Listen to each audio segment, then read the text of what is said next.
فرض روزے کی قضا آئندہ رمضان سے پہلے کسی وقت بھی ادا کی جا سکتی ہے۔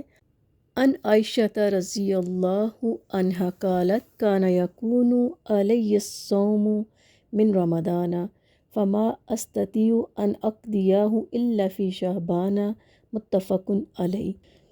حضرت عائشہ رضی اللہ عنہا کہتی ہیں مجھ پر رمضان کے روزے باقی رہتے اور میں قضا روزے شعبان سے پہلے رکھنے کا موقع نہ پاتی۔ اسے بخاری اور مسلم نے روایت کیا ہے۔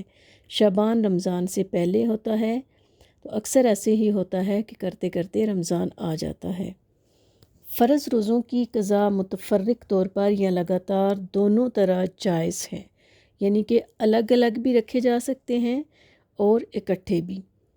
حضرت عائشہ رضی اللہ عنہ سے ہی روایت ہے ان عائشہ رضی اللہ عنہا قالت نزلت فعدۃ من ایام اخری متتابعات فسقطت متتابعات رواہ الدارقطنی۔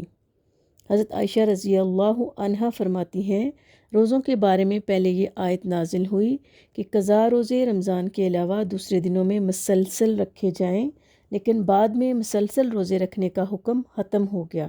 اسے دارقطنی نے روایت کیا ہے۔ اگر یہ حکم باقی رہتا تو کتنی مشکل ہوتی ہمارے لیے اللہ تعالیٰ کتنی آسانی کرتا ہے۔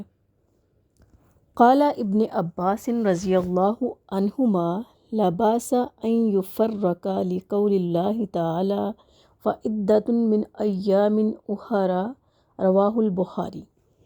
حضرت عبداللہ بن عباس رضی اللہ عنہ فرماتے ہیں قضا روزے رکھنے میں الگ الگ روزے رکھے جائیں تو کوئی حرج نہیں، کیونکہ اللہ سبحانہ تعالیٰ کا ارشاد ہے دوسرے دنوں میں تعداد پوری کی جائے۔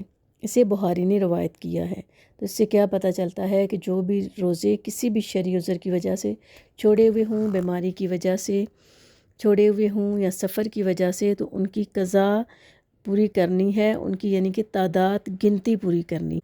پھر اگلی حدیث ہے مرنے والے کے قضا روزے اس کے وارث کو رکھنے چاہیے۔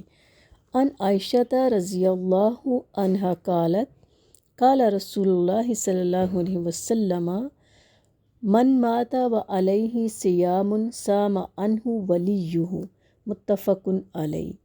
حضرت عائشہ رضی اللہ عنہ نے کہا کہ رسول اللہ صلی اللہ علیہ وسلم نے فرمایا جو شخص مر جائے اور اس پر فرض روزے رکھنے باقی ہوں تو اس کا وارث اس کی طرف سے قضا روزے رکھے۔ اسے بخاری اور مسلم نے روایت کیا ہے۔ پھر اگر وارث میں بھی ہمت نہ ہو تو فدیہ دے دیا جائے۔